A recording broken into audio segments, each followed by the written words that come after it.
We all know that Earth is boring, so we are going into outer space, exploring new planets, finding out new technology, and gaining some new experience in Age of Wonder Planetfall. In this video, I'm going to show you how to set up this pretty game, but also how to play it. So let's take a look at this.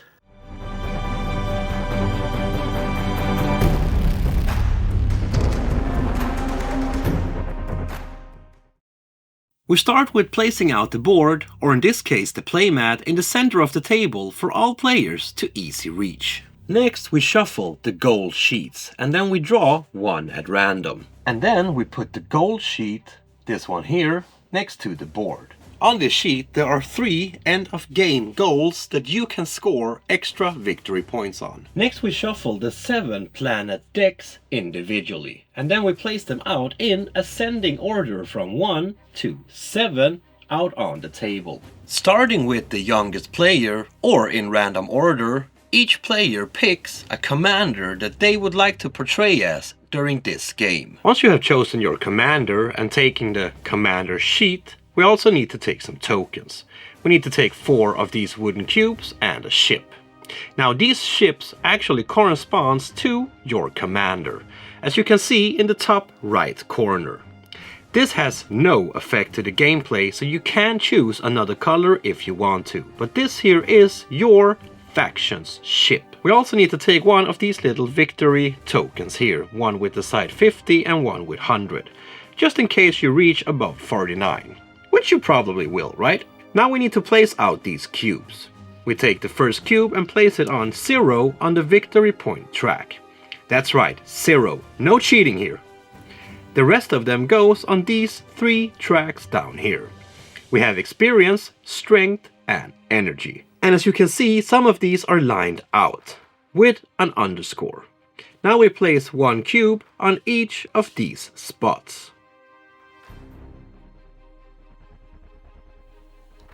The ship, however, ends up on one of these spots out on the board. And depending on how high or low initiative number you have, you will end up on certain numbers on this turn order track. If you have a really low initiative, you will end up high on the track. If you have a high number, you will end up lower. The Kirko here has an initiative of 1, meaning that they have the lowest initiative in this game, and ends up on spot number 1. The faction Dwar, the orange player, has an initiative of 9, placing them on the 2nd spot on the turn order track. And last we have the Amazon, which had an initiative number of 11, which end them up on spot number 3. These commander sheets here are also double-sided. One side is A and the other one is B. And if you are new to this game, it's recommended that you start with the side A. But once you have played it a couple times, you can choose whatever side you want to. And the other players does not need to have the same side facing up. So that was the setup of the game, which goes quite fast. Now, this game is played out during 7 rounds. And during each of these 7 rounds, you explore 1 planet. And each round consists of 5 different phases. And during these phases you will take your little ship here and you will fly out on the planet itself. And you will explore. You will take over territory, you will learn new technologies and so on. But before we look at the actual gameplay, we should look at our commander cards. So this here could be your commander. Up here we can see the name of your commander. Down here we can see which faction they belong to. We can see the initiative number, as we said before, and down here we have an ability. And each of these abilities are different depending on which commander you have, but also which side of these commander sheets you have facing up. And down here we have the 3 different tracks: experience, strength, and energy. Now the experience will help the commander during battle with neutral units. And this stat can never go down. It can only go up. Which just makes sense, because you can't lose experience, right? The second one is strength. And this one is used battling neutral units. But these points here are spent in battle. And lastly, we have energy points. The energy will allow you to study technologies and claiming landmarks. These points, just like strength, is also spent when you do that. And lastly, we have the victory point track, or the empire point as it's called in this game. This symbol here will be the symbol for victory points throughout the game. While all of these 3 tracks down here has a maximum that they can reach, the empire points has no maximum. If you go about 49, you simply use this token here and says that now you're above plus 50 and you start over. Once you go around one more time, you simply flip it over and now you have 100 plus. If you ever should reach above this number, well then you simply have to write that down. So now we're ready to start playing the game, and the first phase in this game is the discovery phase. And we can see this like we have just landed with our little spaceships here on the planet, and now we are discovering the planet to see what there's actually out there. So now we need to take whatever planet deck corresponding to the round that we're currently in and put that one out on the table. In the top right corner of these planet decks we can see a number. These numbers represent which round we are in now. So we are in round number 1, meaning that we should take this deck right here. And now these cards needs to be placed out on the table itself. If we are 2 to 3 players, we should have 4 cards up here, 3 cards on the second road and 2 cards on the third road. But if we are 4 to 6 players, we would need 5 on the top road, 4 on the middle row and 3 on the bottom row. Now these cards goes out faced up on the table.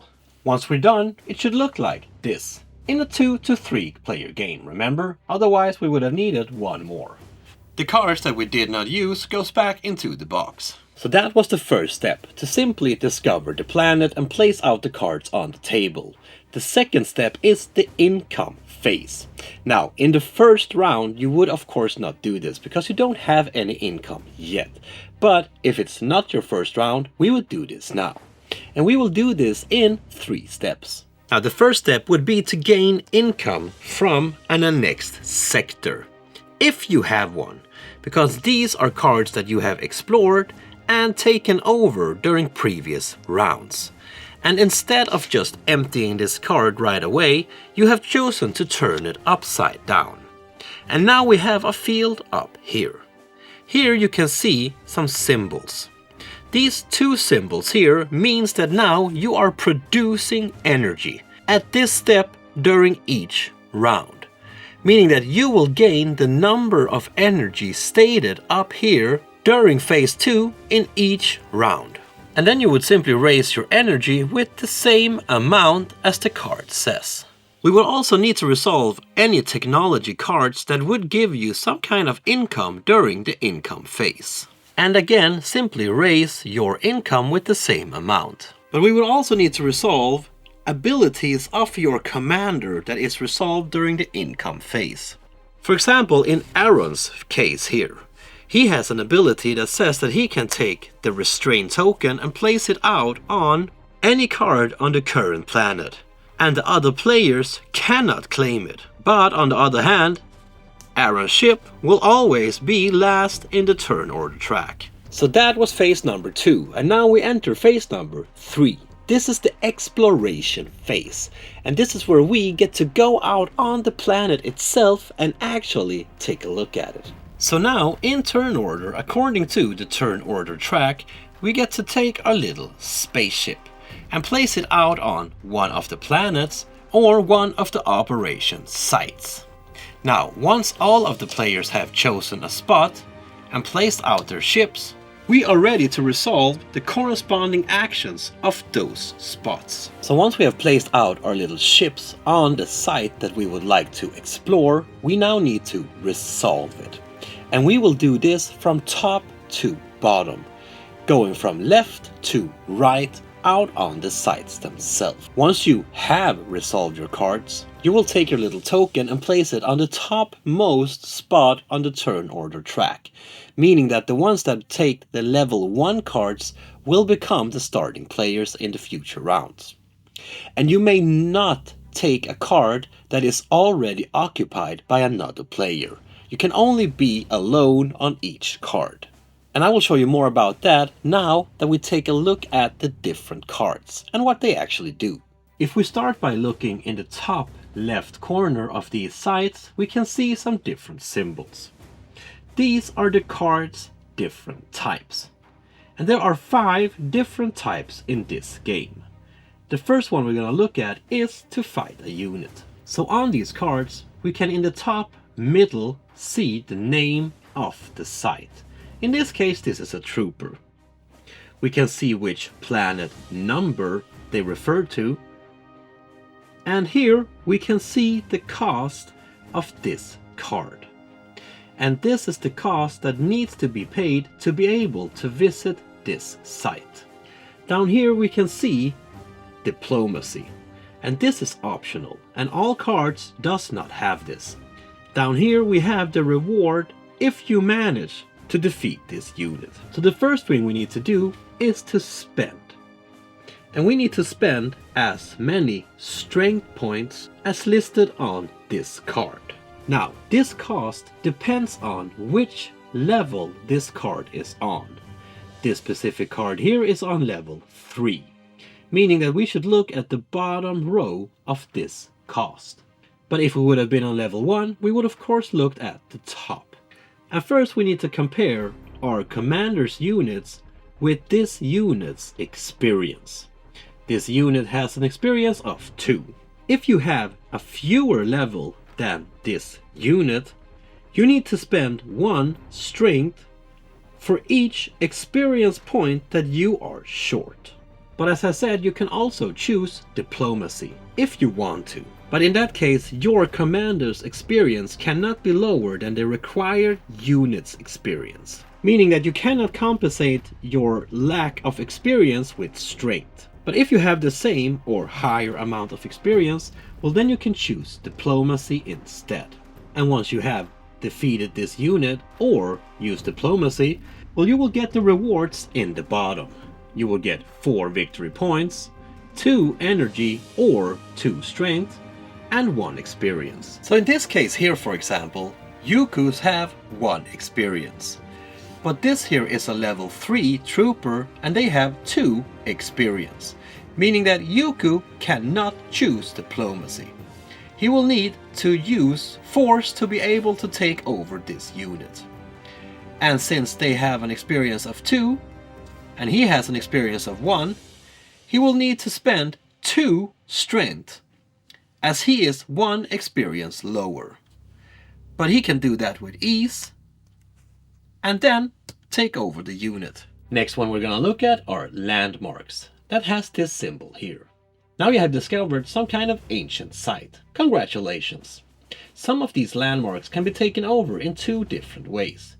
Either peacefully by simply spending energy, again depending on which level you are at, or forcefully by spending strength instead of energy. These landmarks cards also have pairs in upcoming planets. Up here again we have the name, but beneath the name we have a landmark icon. And if you manage to claim this site, well then you get the experience in the bottom.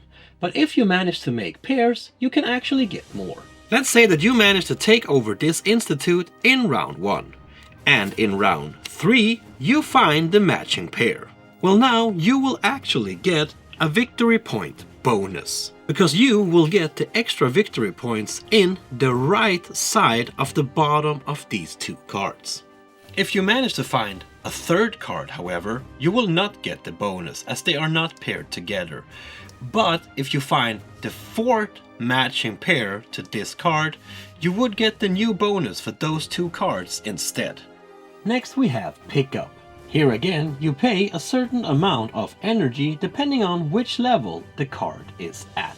Once you have done that, you get the rewards at the bottom. In this case here, this is one of the cards that I showed you in the start. The one that you can flip around and then use in phase 2 to get energy for all future turns. But you could also choose to just gain the energy right away instead. For example, if you're on level 3, you could choose to get 3 energies instead of using this as an annex sector. And then we also have technology, which is this symbol here. Here again, you pay a certain amount of energy, depending on which level. You would get some victory points, but now you also have a permanent effect, as these technologies will well evolve your technology and give you effects. Lastly, we have operations, and here you can, well, choose to run your operation. Once you run an operation, you will get operation points. These operation points needs to immediately be traded in for victory point strength or experience. As you can see here, how many victory points you can get depends on which planet number you are on. In this case, we're on 1, meaning that you can simply only get 1. And the rest of the points would need to be traded into either strength or experience. All points that you do not use will be lost. The 5th and final phase of this game is simply that we remove all the cards that we did not choose during this round. And then we are ready to start a new round of exploration. There you have it, my friend. That was Age of Wonders Planetfall. I think that this game is quite neat. It's quite nice. I love the artwork. I love the gameplay. It's easy to learn. It's quite hard to master to get the right combinations, but it's so easy to get into. I mean, for new players or more experienced players, I think we can play this and have a good time. Doesn't matter. It's a great game. If you want to know more about it, well, check out the links down in the description. If you liked my video, well, why not give it a thumbs up, maybe subscribe to the channel, but most importantly, my friend, please remember to keep on spreading that board gaming love I know you all have. Peace out.